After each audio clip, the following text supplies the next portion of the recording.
La oscuridad de los colores. En 1910, una Buenos Aires feliz se prepara para los festejos del primer centenario.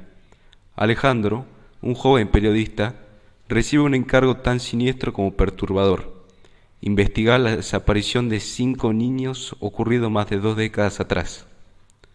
Una joven que no recuerda nada de su vida, un hombre que se comporta como un perro y las oníricas imágenes de una sesión de hipnosis.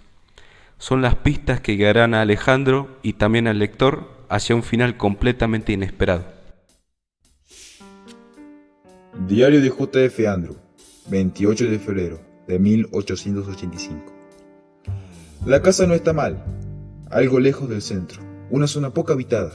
No me atrevo a decir que es ideal, pero casi. Estamos terminando las reformas. Tengo que trabajar a la par para dar el ejemplo. Mi personal deja mucho que desear. Joseph, Mary, Félix y Brian. 5 personas, contándome a mí, para tamaña tarea. Joseph, sin estudios, ha sido marinero la mayor parte de su vida. Es bastante corto de entenderás, pero me ha demostrado su fidelidad en varias ocasiones. Mary ha sido desde siempre una gran admiradora de mi trabajo. Tiene amplios conocimientos de medicina y la he puesto a cargo de la salud de los niños. Dadas las condiciones en las que deberán vivir, encierro, poco movimiento, pueden enfermarse. Aparte se encargará de que gocen siempre de buena salud. Félix y Brian son mis 2 mejores discípulos. En Félix veo una clara inclinación a la crueldad que a veces me preocupa, aunque también me serviré de ella para los pasos más difíciles del proyecto. Brian, por el contrario, se demuestra demasiado débil. Somos muy pocos, por eso me remango la camisa y trabajo como uno más. Quiero tener todo listo en menos de 2 semanas. Lo más importante ahora es conseguir los niños. De eso se trata el trabajo.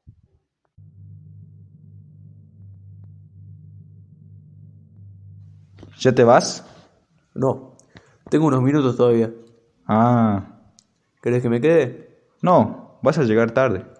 Estoy trabajando en una nota para el diario. Muy interesante. Es mejor que salgas ahora, digo, para llegar a tiempo. Sí, es cierto. Mejor. Caminar por las calles de Buenos Aires se hacía cada día más difícil. Las veredas angostas, los hombres malhumorados con ríos de sudor corriendo debajo de sus sombreros, los canillitas, afónicos de tanto vocear sus diarios, los vendedores ambulantes balbuceando ininteligibles ofertas, los grupos de niños jugando a la tapadita o a la arrimada volvían imposible la tarea más básica que puede realizarse en una calle: caminar. Alejandro avanzaba a codazo limpio. No había otra forma, tan exigente como la esgrima. El arte del codazo requería concentración, reflejos y estrategia, movimientos justos y contenidos que ocultaban la alevosía, acompañados con una letanía a medio pronunciar, unión amorfa de las palabras disculpe, permiso, perdón y gracias que, como en el encantamiento místico que realizan los beduinos con sus flautas para dejar mansas a las serpientes, transformar la grosería de un codazo en ejemplo de comportamiento ciudadano. El porte ayudaba, la figura desgarbada y los rasgos finos, casi aniñados, falsamente madurados con una barba cortada con esmero, le daban un aspecto general de niño grande y evacuaban cualquier duda sobre su respeto a las normas del buen convivir. Las únicas merecedoras de piedad ante los codos de Alejandro eran las mujeres. Respetar su paso justificaba llegar tarde. Tan difícil se había vuelto caminar por las calles del centro que cada día se las veía menos. Se quedaban en sus casas, sentadas en pequeñas sillas con sus incómodos vestidos. Se le ocurrió que podía escribir un artículo para el diario sobre el tema: ¿dónde están las mujeres? ¿Por qué se las ve cada vez menos? Propondría, un poco en broma, un poco en serio, la creación de sendas especiales por las que pudieran pasear sin ser atropelladas. Aquí iban 2 conversando con sus polleras acampanadas y trajes cruzados con grandes botones forrados. Allá, una con largas y estrechas mangas que terminaban sobre sus manos con adornos y botones. Como era verano, la mayoría visaba sombreros grandes con alas caídas que ocultaban parte de la cara. Algunas, las más coquetas, los adornaban con cintas, flores, fantasías de plumas teñidas y hebillas brillantes. siguiendo los dictados de la revista de moda o las vidrieras de Harrods y Guardian Shapes. Y esas exquisitas visiones debían apretujarse como sardinas al recorrer las calles del centro. Las sendas especiales eran la solución. En ese año de 1910, año del primer centenario de la República, ideas más estúpidas aún eran tomadas en cuenta. El feroz crecimiento de las últimas décadas obligaba a repensar la ciudad y cada día surgía un nuevo proyecto. Que aquí una diagonal, que allá un puente, que hay que mover este edificio del lugar. Los barrios se llenaban de plazas y las plazas de monumentos. Cada mañana Alejandro encontraba una nueva estaca clavada en el lomo de Buenos Aires. Una pirámide, fuente o torre regalada por alguna potencia extranjera con motivo del centenario, que pasaba a llamarse Torre de los Ingleses, Fuente de los Alemanes, y así con cada nación y su monumento. Tanto cemento y hormigón regalados provocaban que Alejandro se preguntase por qué los países hacían presentes tan inútiles. Si un amigo cumplía años, él no le obsequiaba con una pirámide para el jardín, sino más bien con un perfume o un bastón. Ese día, entre esas reflexiones y la práctica eficiente del codazo, Alejandro se mantuvo entretenido hasta llegar a la Avenida de Mayo. Trabajaba en el diario La Prensa. Luego de unos años de escribir ocasionales colaboraciones en varias publicaciones, finalmente había conseguido un puesto estable como cronista, gracias a un viejo compañero de estudios cercano a la familia Paz, dueña del diario. Es que si había algo que Alejandro podía agradecer a su padre, era la esmerada educación que había tenido. Buenos colegios, institutrices inglesas, clases de piano, membresías en los mejores clubes. Y una buena educación deja siempre buenos contactos. Algunos de los niños con los que había compartido su infancia ocupaban hoy destacados puestos en el gobierno, la industria y el comercio. La disolución paterna al empeño puesto en su formación vino cuando Alejandro dejó atrás la niñez y no coronó su aprendizaje con un título universitario, como pretendía su padre, y prefirió matar sus horas en los cafés discutiendo con improvisados compinches sobre política, poesía y, por qué no, moda. Alejandro era un apasionado del presente. Amaba seguir las novedades políticas, estar al tanto de las luchas sociales que se estaban dando en buena parte del mundo. Hoy los encendidos discursos de anarquistas, socialistas y radicales sobre ese futuro que cada día parecía más cercano. Por eso el periodismo. El hecho de que Alejandro fuera hijo único hacía más grande la desilusión paterna, ya que no había otro más que él para engrandecer el honor familiar. Con el tiempo, su padre se había acostumbrado a la idea, o quizá fuera que en realidad nunca había tenido grandes esperanzas sobre el futuro de su hijo. No tenía una mala relación. Alejandro ni siquiera podía recordar una sola pelea entre ellas. Más bien la relación era nula, inexistente, con su padre habitando a metros por encima de él, en un mundo de ideas puras, mientras Alejandro se revolvía en el barro de los pequeños hombres. Con los años, la balanza se había ido inclinando hacia el lado de Alejandro, que con su sueldo de periodista mantenía a los dos, pero no por eso su padre dejaba de considerar al periodismo una ocupación poco seria. Al llegar a la Avenida de Mayo, el gentío pudo expandirse y Alejandro respirar.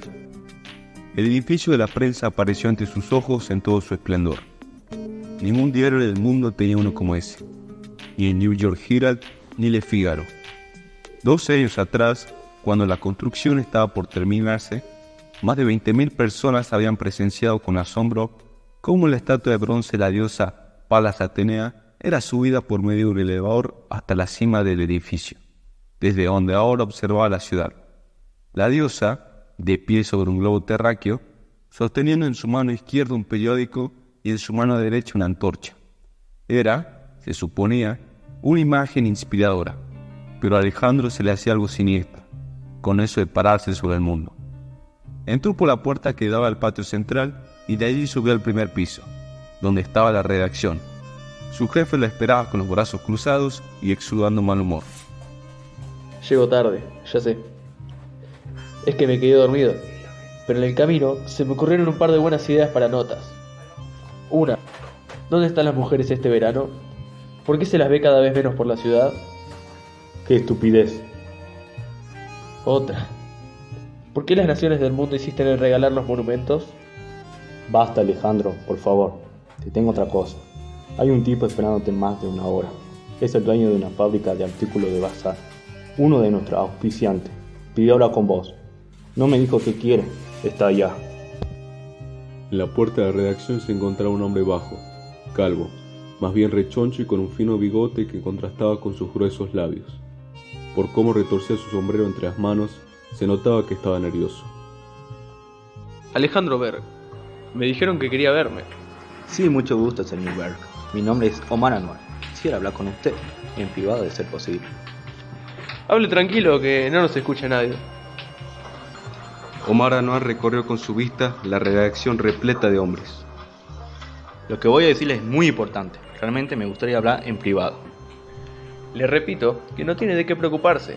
Ningún lugar es más privado que este. Observe. Entonces me dice que usted es anarquista y piensa poner una bomba en el Congreso.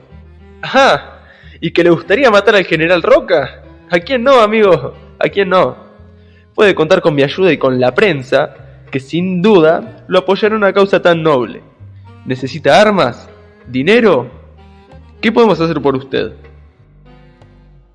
Omar Anwar palideció al oír semejantes barbaridades, pero al notar que nadie alrededor mostraba la menor reacción, ya que todos estaban hablando, escribiendo o sumergidos en sus propios problemas, entendió lo que Alejandro buscaba demostrar. ¿Lo ve? Hable tranquilo, acá somos todos periodistas. Tomándolo del brazo, llevó al visitante a un rincón del salón y le ofreció una silla que previamente le había robado a Bontelli, el encargado de las críticas teatrales, a quien Alejandro no soportaba. Entonces, ¿cuál es ese asunto tan misterioso que no quiere que nadie escuche? Tengo un trabajo para usted, puedo pagarlo muy bien. Mi hija ¿Qué pasa con su hija? estuvo desaparecida, Eso es malo. ahora ha vuelto. Eso es bueno. Fue robada de nuestra casa cuando tenía 1 año de edad. A Alejandro se le desdibujó la sonrisa mientras se echaba hacia atrás. Por Dios. No sabía que era algo tan serio. Cuánto lo lamento. ¿Y dice que ahora ha vuelto?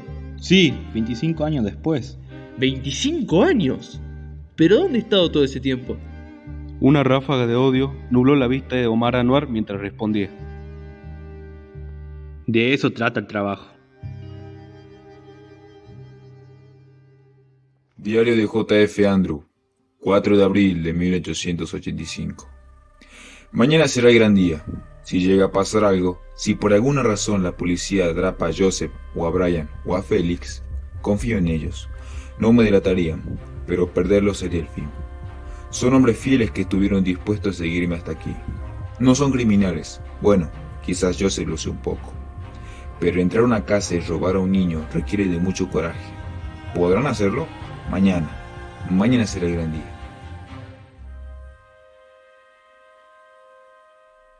Los Anwar. ¿Puedo ofrecerle algo de beber? Los Anwar vivían cerca de la estación Constitución. La entrada principal daba un pasillo que comunicaba con los cuartos. Al fondo se veía el patio con una parra. La decoración era típicamente árabe. Había caligrafías en casi todas las paredes. Un enorme lápiz con un paisaje campestre de Líbano. Alfombras y grandes almohadones bordados.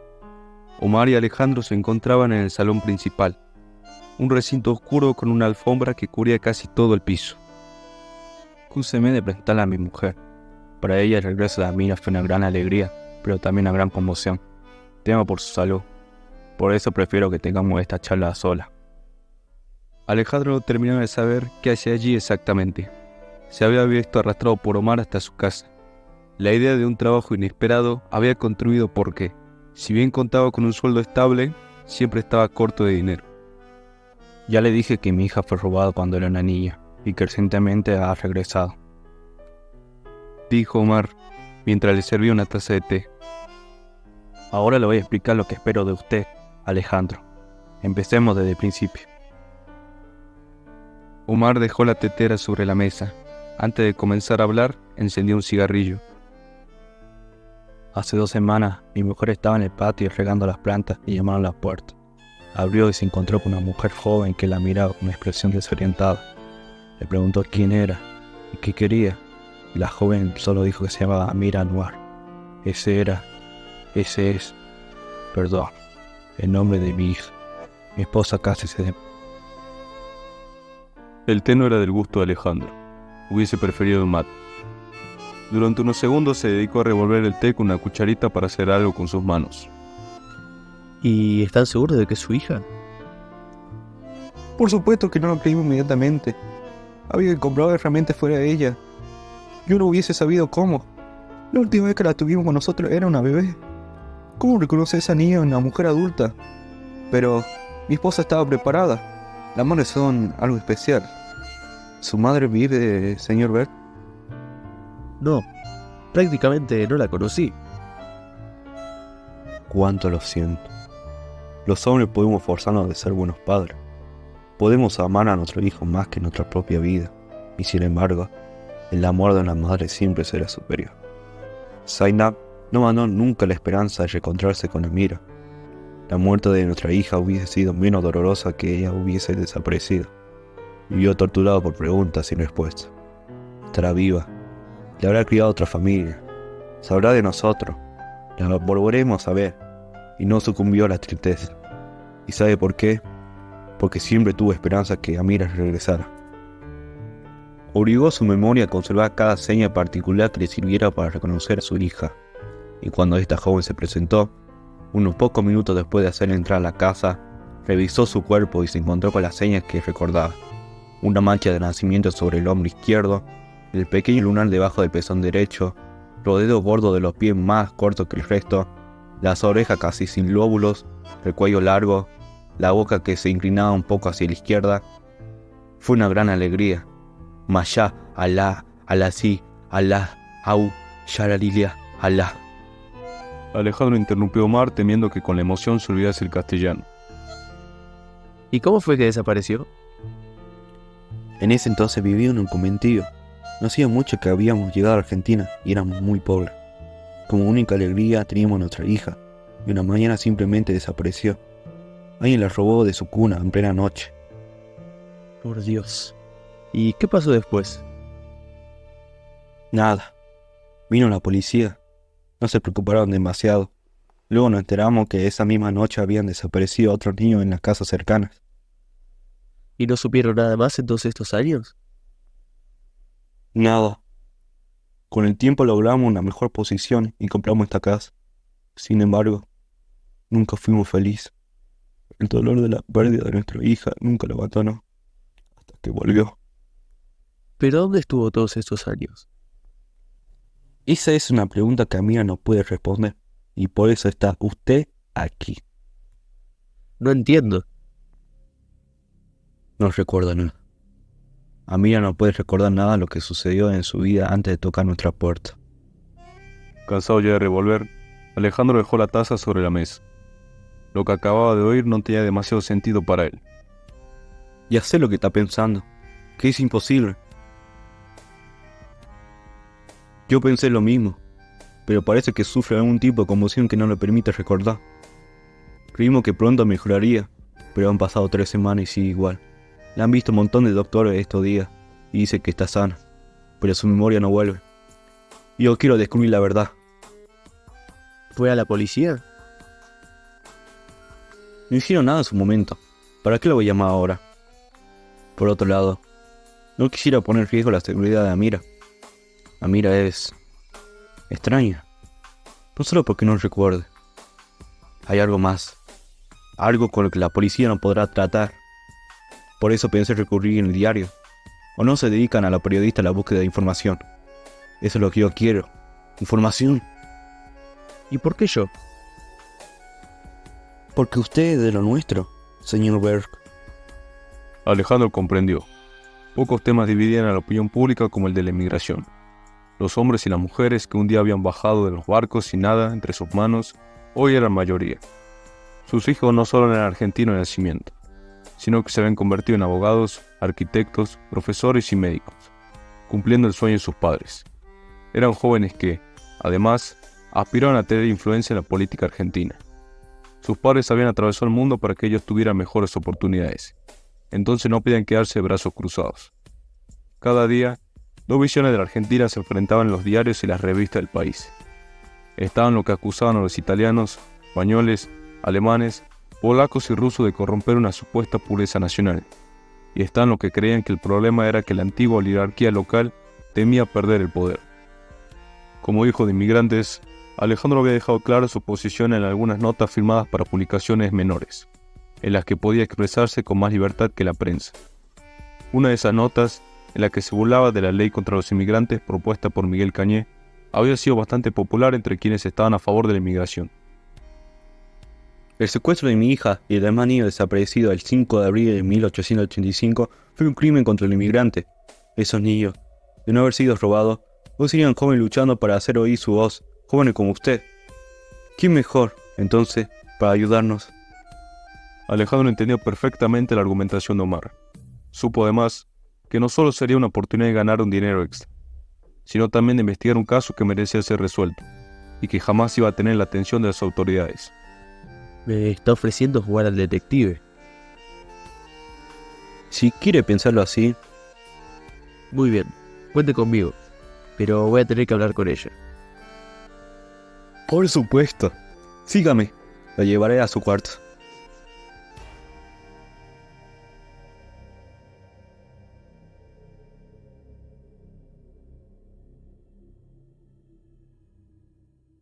Diario de J.F. Andrew, 15 de abril de 1885. Ha sido un éxito. Como imaginé, no hubo ningún problema. Mientras escribo estas líneas, 5 niños regordetes y sanos juegan en la alfombra. Por el momento, los niños dormirán juntos en una habitación hasta que estemos listos para comenzar. Me estremezco al pensar en lo que vendrá. ¿Arrepentimiento? ¿Temor? No, emoción. Amira.